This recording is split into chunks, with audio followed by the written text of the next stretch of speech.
মাননীয় সদস্যবৃন্দ বসুন বসুন বসুন প্লিজ। হ্যাঁ,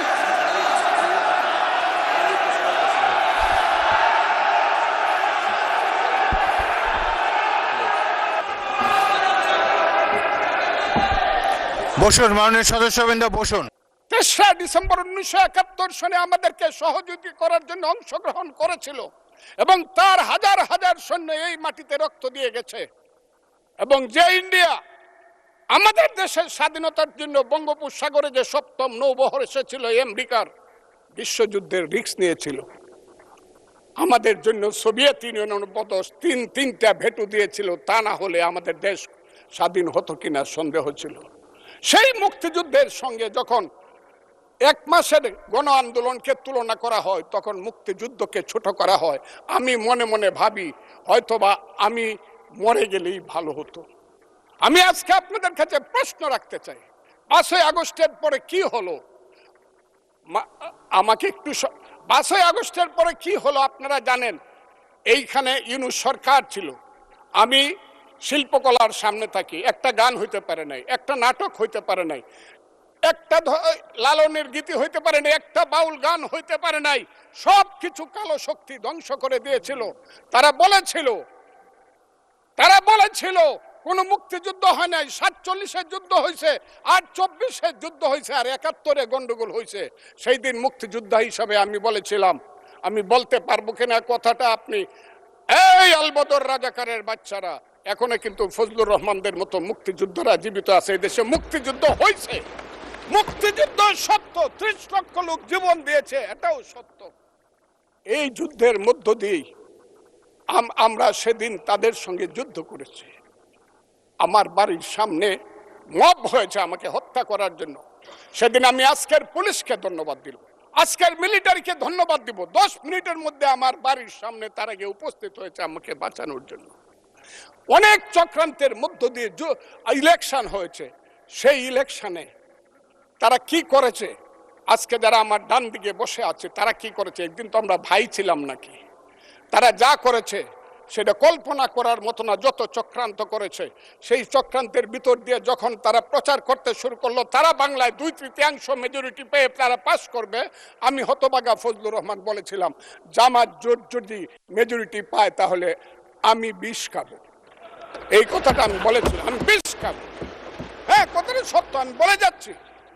এবং তারা কোনোদিন যুদ্ধে জয়লাভ করতে পারে না, রাজনৈতিক যুদ্ধে, কারণ তাদের পূর্বপুরুষ বাংলাদেশ চায় নাই। বাংলাদেশ যদি থাকে, এই বাংলায় শুধু বেলিচা মিলিয়ার জুই ফুল ফুটে না, এদেশে রক্ত জবাও ফুটে।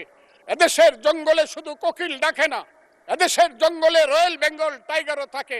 যতদিন রয়্যাল বেঙ্গল টাইগার থাকবে, মুক্তিযোদ্ধা জিতবে, রাজাকার কোনোদিন এদেশে জয় লাভ করতে পারবে না। আমি চ্যালেঞ্জ করে বলে গেলাম। আমি আজকে আপনাদের সামনে আরো কিছু বলতাম, কিন্তু আমি টাইমটা দেখতে চাই, আরেকটা কথা বলতে চাই।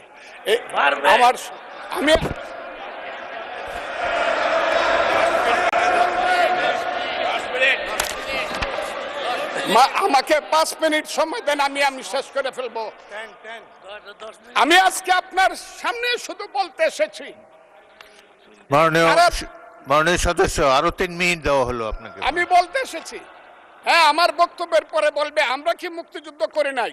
যেমন বিরোধী দলের নেতা বলেন, ওনাকে আমি অসম্মান করি না, সব সময় মাননীয় বলে কথা বলি, কিন্তু উনার দলের লোকজন এখানে বসে আছে, তারা আমাকে ফজা পাগলা বলে কথা বলে। উনি একদিন এটা বলে তারা নাকি সভ্য, তারা নাকি ইসলাম। এবং উনি যে বলতেছে, ওই দিন বললো যে আমার দাড়ি পাকা, আমার চোখের সমস্ত পাকা। উনি আমার চেয়ে 10 বছরের ছোট, আমার বয়স 78 বছর, আমি 48 সনে জন্মগ্রহণ করেছি, উনি 58 সনে জন্মগ্রহণ করেছে। কথাটা সত্য না মিথ্যা? মাননীয় সদস্য, আমি ওনাকে, আপনাকে কেউ এই ধরনের উক্তি করেছে আপনার সম্বন্ধে? এরকম তো সংসদে কেউ বলে নাই তো। এরকম না বলছি, করেছে। আপনি কেন নিজে টেনে? করেছে আছে এখানে উপস্থিত। আমি আজকে আপনাকে বলতে চাই, বলতে থাকেন, আপনি বলতে থাকেন। আচ্ছা, আমি যে কথাটা বলতে চেয়েছিলাম, বিরোধী দলের নেতা বলেছেন উনি মুক্তিযোদ্ধা পরিবারের লোক এবং উনি শহীদ পরিবারের লোক এবং উনি জামাত ইসলাম করেন। এটা ডাবল অপরাধ। মুক্তিযোদ্ধা পরিবারের লোক কেউ জামাত করতে পারে না। আর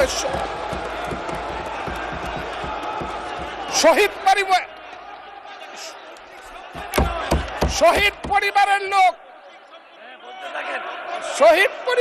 মাননীয় সদস্যবৃন্দ ওনাকে বলতে দেন।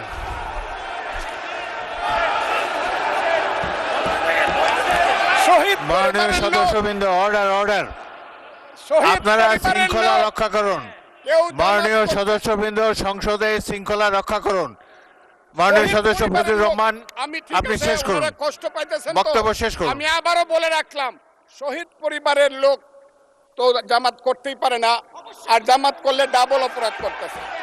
2, তাহলে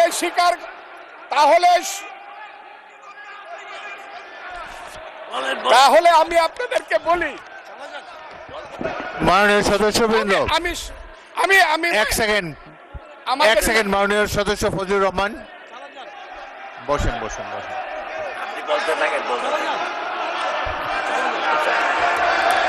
আমি আপনাদেরকে মাননীয় সদস্যবৃন্দ, প্রোটেকশন আশা করতেছি। মাননীয় সদস্যবৃন্দ বসুন, কিন্তু আমার গলা সংসদে শৃঙ্খলা রক্ষা করুন। ওনার গলা, আমি কিন্তু ওনাদেরকে খারাপ কিছু বলি নাই।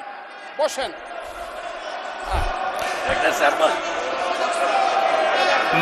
মাননীয় সদস্য ফজলুর রহমান, আপনি একটু অপেক্ষা করুন। মাননীয় সদস্যবৃন্দ, আমি Kazi Nazrul Islam, please sit down. আমি বলছি, এই যে দেখেন, তারা বসুন।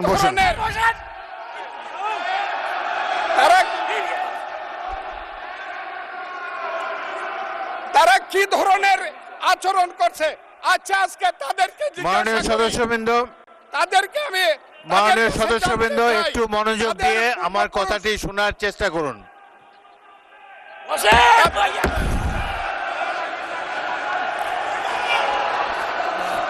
মাননীয় সদস্যবৃন্দ, গাজী নজরুল ইসলাম বসুন। আমি আজকে বসুন, এই স্পিকারের কথা শোনার চেষ্টা করুন। মাননীয় সদস্যবৃন্দ, একটা কথা আপনারা মনোযোগ দিয়ে শুনেন। সংসদে প্রত্যেক সদস্যের, ফজলুর রহমান একটু ওয়েট করেন।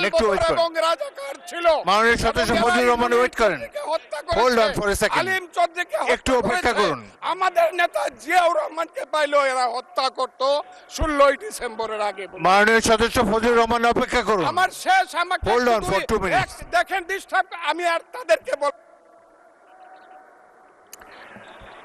মাননীয় সদস্যবৃন্দ, এটি বাংলাদেশের জাতীয় সংসদ। এখানে প্রত্যেকেই নির্বাচিত হয়ে এসেছেন। প্রত্যেকেরই এখানে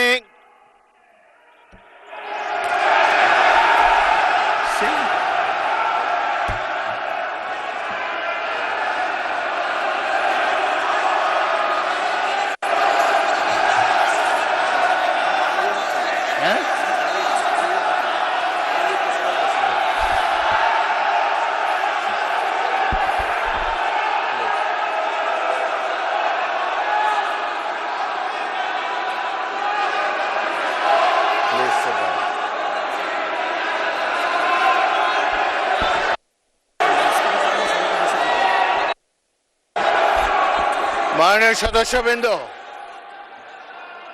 দয়া করে বসুন।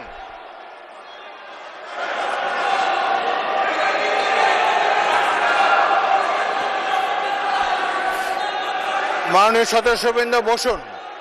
প্লিজ।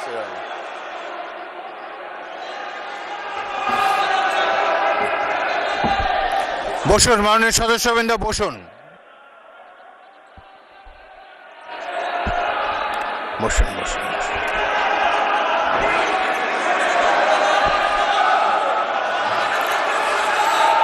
মাননীয় সদস্যবৃন্দ, মাননীয় বিরোধী দলের নেতা, আমি বলি তারপরে আপনি বলেন। মাননীয় সদস্যবৃন্দ, এটি